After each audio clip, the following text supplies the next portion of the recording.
Welcome back to Cambridge Inside Out, Part 2 on August 6th, 2024. Um, so I thought what I would do is just walk through um, some of the agenda items that our city council took up, or other things that happened or were revealed at such a meeting, um, with some peripheral remarks as well. Last night's meeting. I didn't actually watch the meeting. I have to admit, I just reviewed it, the recording of it. There are some days when I enjoy it, and some days I just would rather be anywhere else but listening to a Cambridge City Council meeting. So I did go through the recording, so I'll just speak to a few things. There's all sorts of city council orders that ask for information, and then the city manager or the city staff come back with information.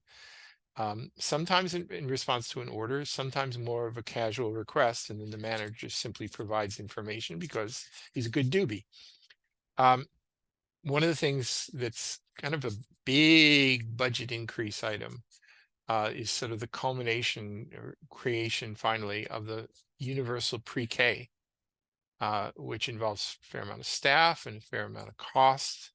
And it's definitely one of the reasons why our overall city budget, it will be going up. That in contract negotiations for the schools, and a number of other major factors. But anyway, so there was a report came back, about pre-K, and I won't necessarily name. I got it written down elsewhere, but some of the questions that came from city councilors were actually pretty good questions.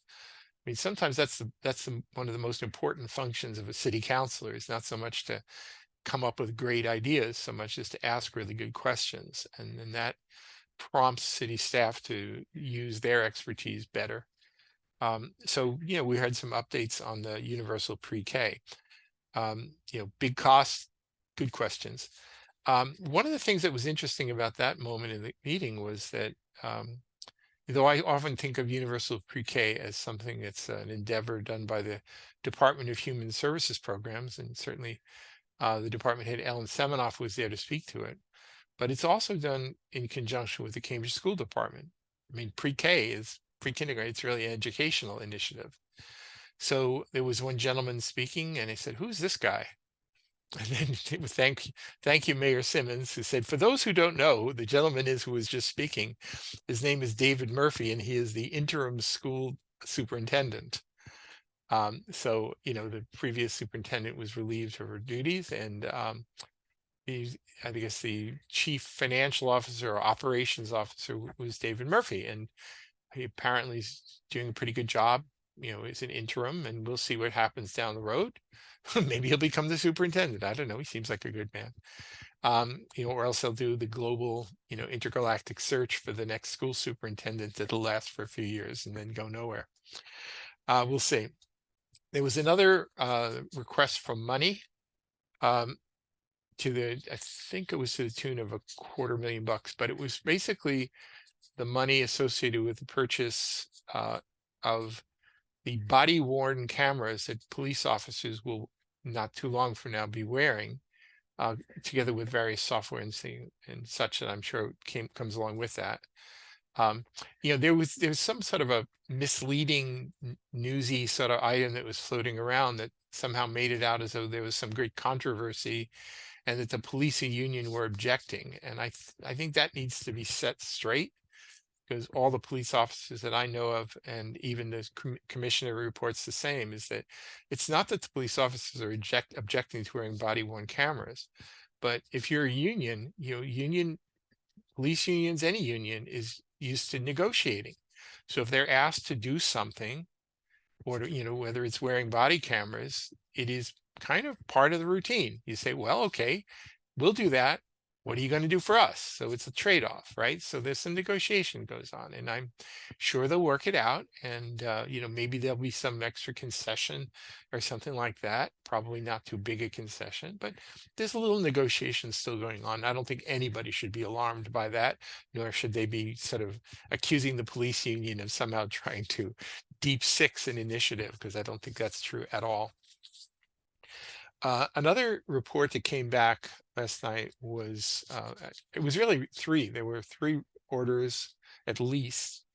And the manager came, and the traffic director, Brooklyn Canada, came back with reports on some of the things that were related to. They lump them together under the category of Vision Zero, which is a term I've always disliked, because there is no such thing as zero harm or zero risk. Once you go out any door anywhere or walk down a flight of stairs, there's risk. So you can talk about Vision Zero, meaning no traffic fatalities, no injuries, whatever, but there will always be some. So it's really more should be vision small, like not too many. Okay, let's do best practices and figure it all out, right? So somewhat spurred by recent tragedies where there were 2 bicycle fatalities, one at DeWolf and Mount Auburn, the other one at Hampshire and Portland Street. And needs to be pointed out, they occurred on streets that were fully built out with the so-called quick build separated bike lanes.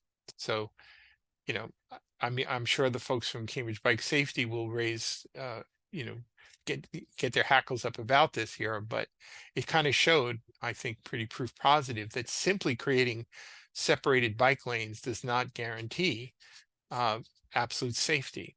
It does provide greater safety in some respects, but certainly, and I think they are even willing to admit that now they're finally willing to admit that the biggest problem has always been around intersections anyway. And much of the prior treatments, whether it's quick build or completely 100% grade separated bike lanes, there's still hazards at intersections. So there are things you can do to make them better. And there will always be some hazards. And as I like to point out, do not put your faith in traffic signals, because people will sometimes violate them. Or what happens in Cambridge often is people don't understand what the signal is telling them. If you just see a little circle with a red bicycle in it, do you necessarily say, especially if you're just thinking quickly as you're racing down the road, do you think, oh my gosh, I gotta stop? Even though you get that red bicycle signal with a right, I guess go this way, right turn lane, right turn signal. So that, say, motor vehicles have a legal right to make a turn, you're supposed to stop. But if you don't immediately recognize the signalization, you may be in jeopardy. One of the things that really kind of a sore spot I have had for some time is I think the city seems to think that through signalization and infrastructure that somehow guarantees safety. And I don't believe that for a second.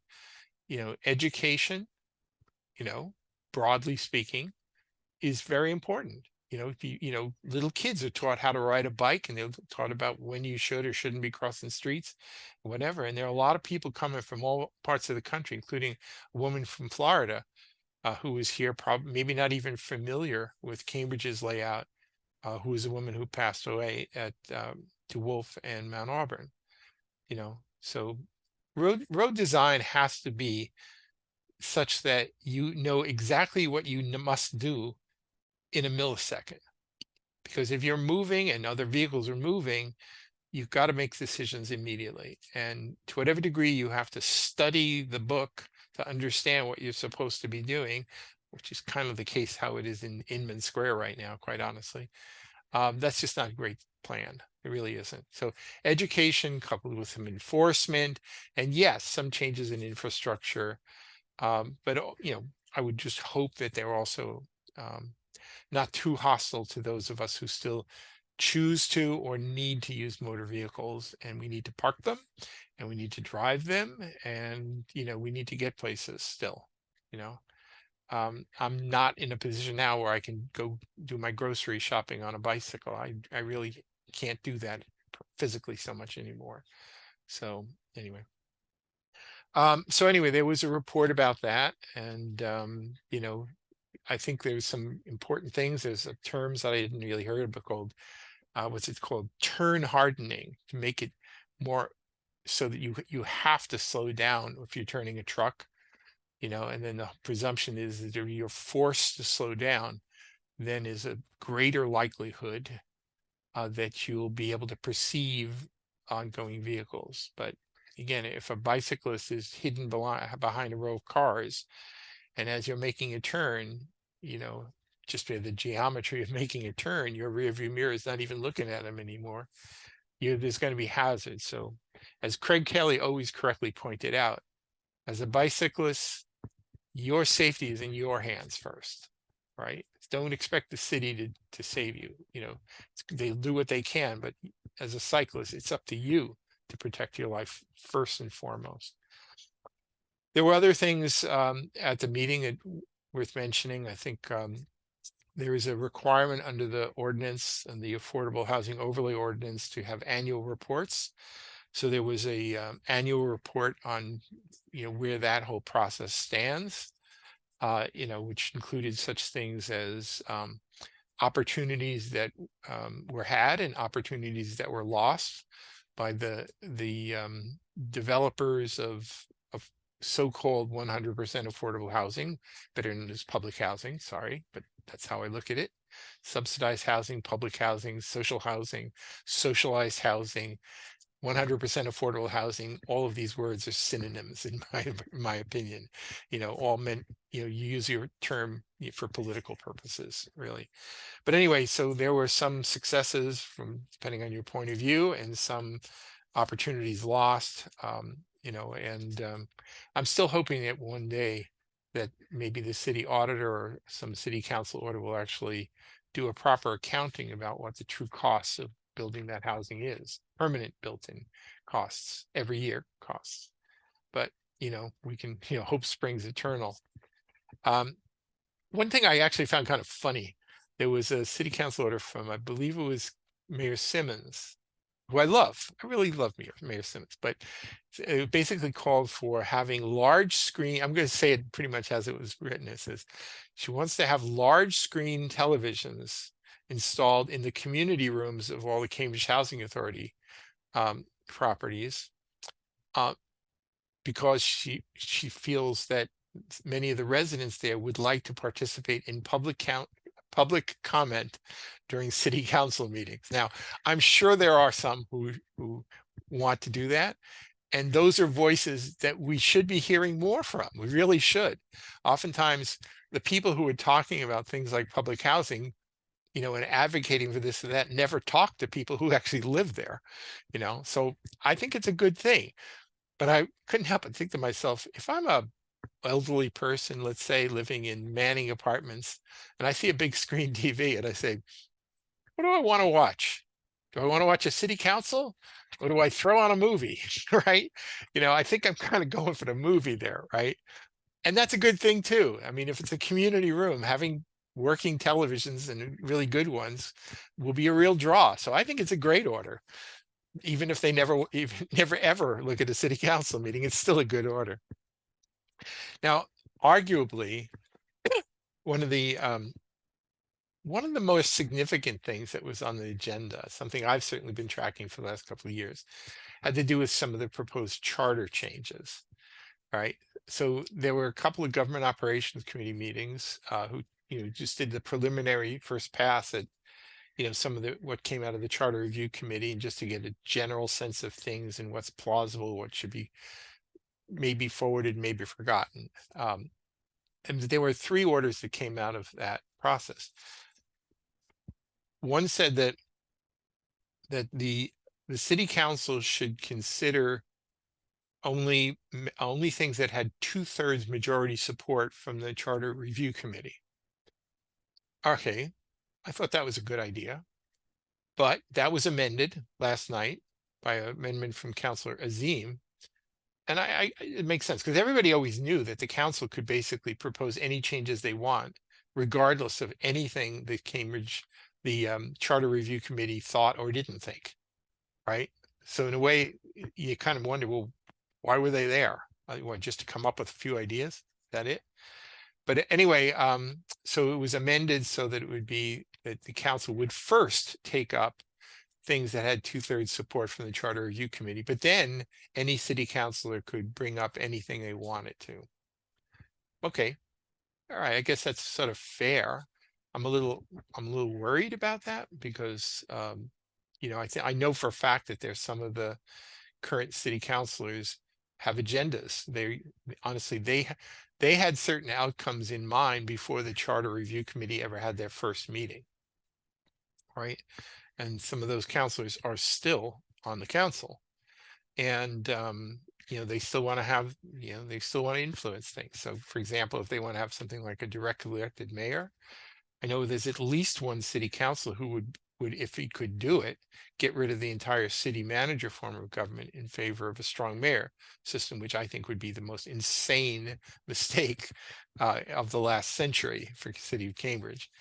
And by the way, I think that kind of is the consensus. I don't think there's a lot of move toward having a strong mayor system.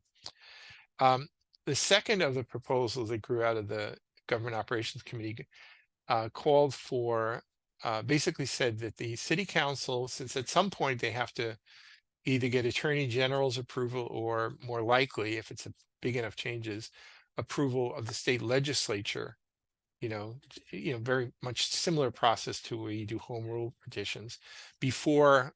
And then if they say, okay, then it could come back to the Cambridge voters, presumably in time for the November 2025 election, the next municipal election. So there was a proposal that had majority support in the committee that called for saying we should only propose to the legislature and then eventually to the people things that have supermajority support from the city council, meaning 2/3 support. Now, I'll make no bones about it. I think that's a good idea because, as one of the councilors said last night, or at least one councilor said last night, changing the entire structure of the city government is a little bit different than passing a city council order saying whether you want the chairs in Central Square painted pink or painted blue, right? I mean, we're talking big stuff here. And just like constitutional amendments, you usually require 3/4 of the states or 2/3 support of the legislature, right? Major structural changes in government should not be done by simple majority vote, in my view.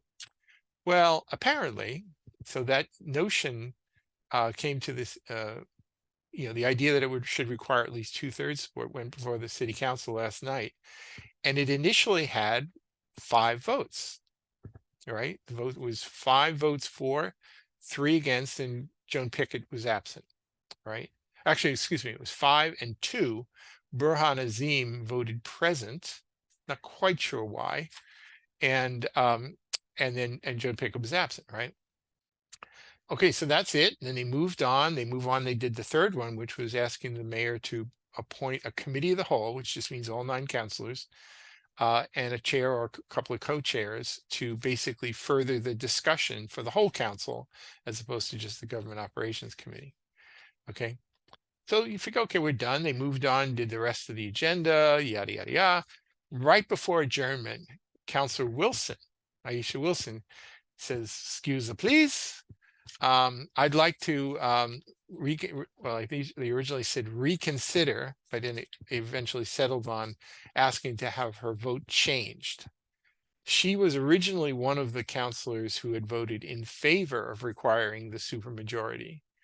And whether she did it on her own or whether Sumbul Siddiqui, who was clearly opposed, got to her, I don't know.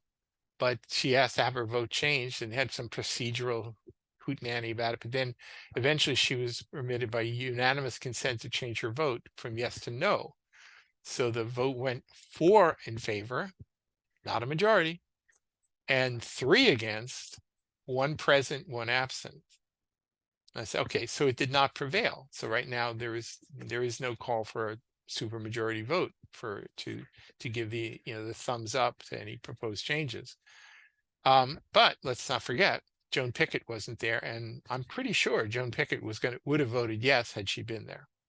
So I believe there are 5 yes votes on the table. So I do hope that one city councilor already has filed for reconsideration of that vote, so that it could be brought up again in September, because I do think that having supermajority support for something that important would be in the best interest of everybody.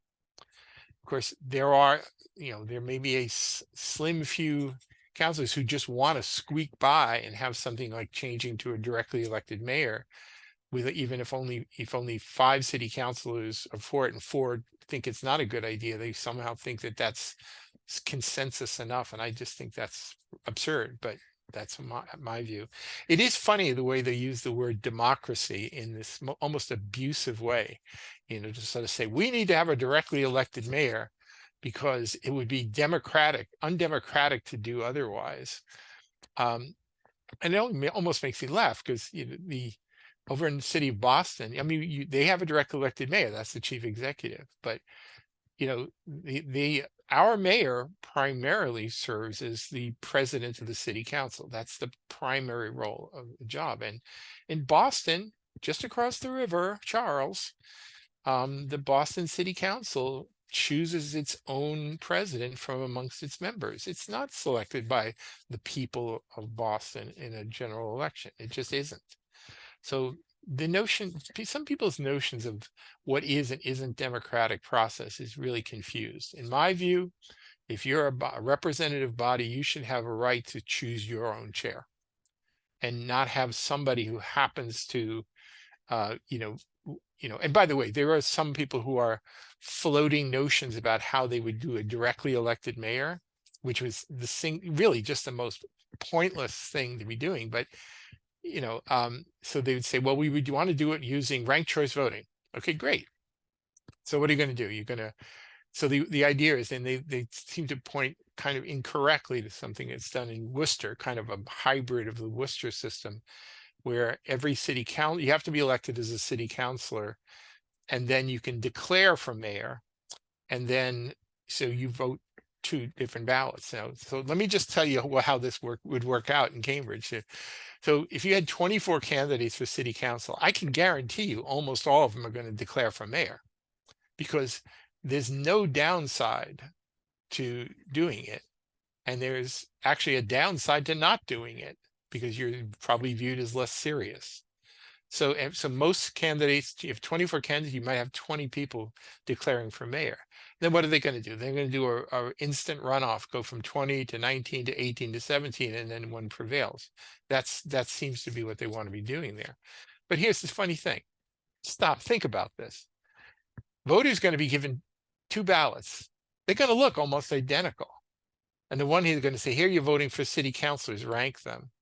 Then in the other one here, what are you going to do? You're going to now rank the mayoral ones, and it's going to look like almost identical lists. Talk about confusing. At least in Worcester, they do a preliminary election to shorten the field down to, I believe, 6 candidates before I think then they just do a winner take all. But at least it's clear that, okay, this is the mayoral ballot where you're voting for this, pick one out of this many, versus the council ballot, which is gigantic, right? So I don't think some of these councilors are really thinking this through.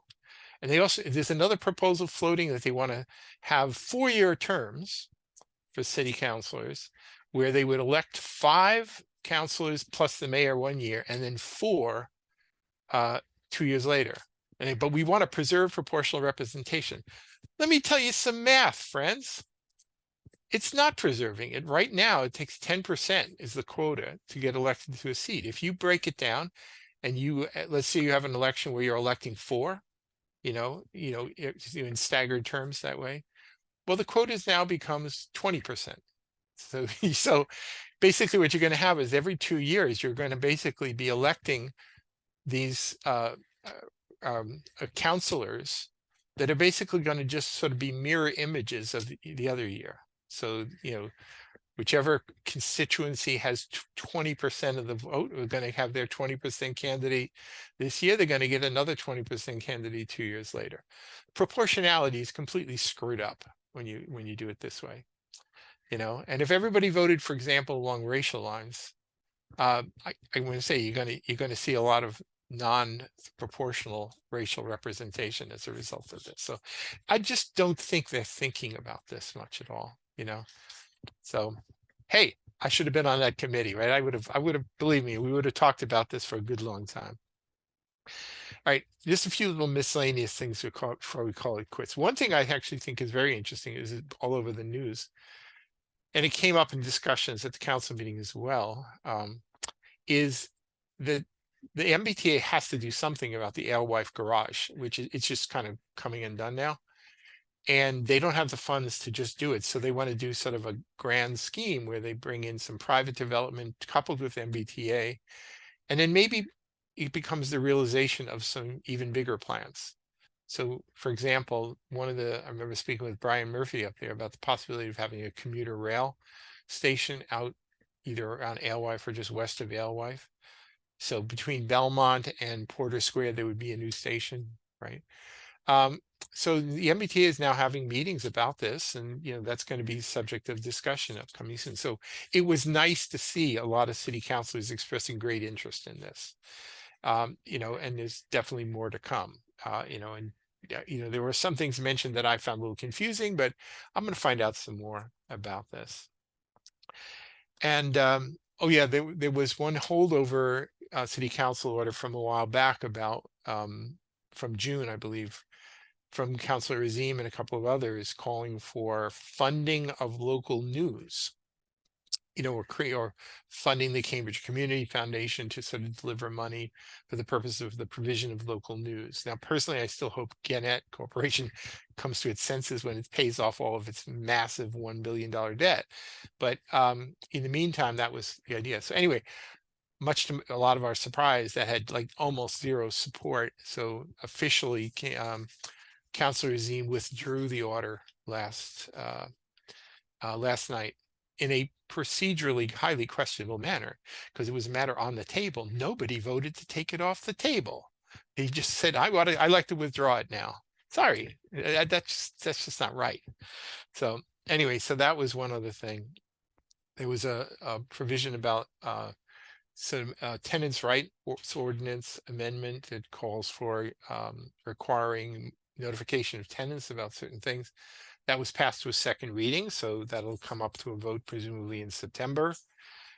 There was an announcement of the retirement of Cara Seiderman, who's been she was the commuter mobility coordinator. She eventually was the bicycle and pedestrian staff person, whatever. We have disagreed on a number of points, but I have to say she's always been a class act.